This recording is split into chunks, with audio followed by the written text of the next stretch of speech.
Good morning, everyone. Today we're going to discuss about the sum function that we have in Excel.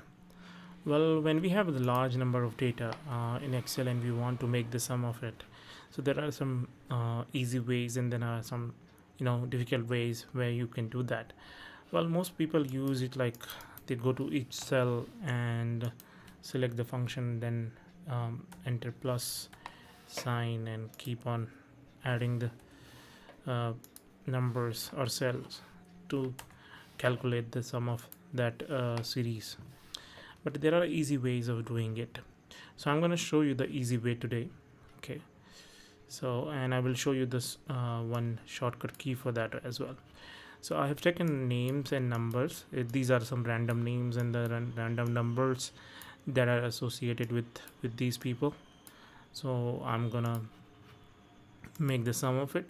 So what we have to do, we have to, wherever we want to calculate the sum, so I'm going to calculate the sum over here. So I will then enter equal to, then I will write the function which is sum open bracket. Now what we have to do, you have to select a whole series from here. So I've selected the whole series. Now close bracket. Now you got the sum over here. Suppose you have entered any incorrect number over here, so you can also change that one. So I'll make it to 20. So as you can see, the total will change accordingly. So this is the total that we have made over here.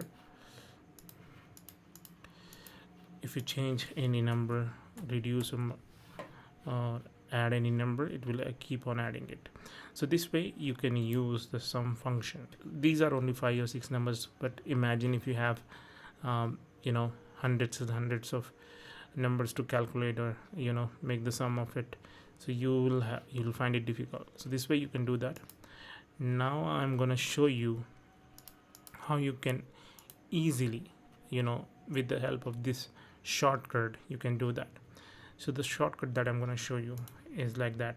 So you have to come down at the bottom of the blank cell of the series, you have to come down, then you have to press alt and plus. Once you enter the alt and plus, it will make the sum. Alt plus and enter, so it will make the sum of it. As you can see, this is the total that we have made. So this way you can use the sum function. It's a very easy function, but very useful function. So you this way you can use this function. So that's it for today, guys. Have a great day. Bye bye.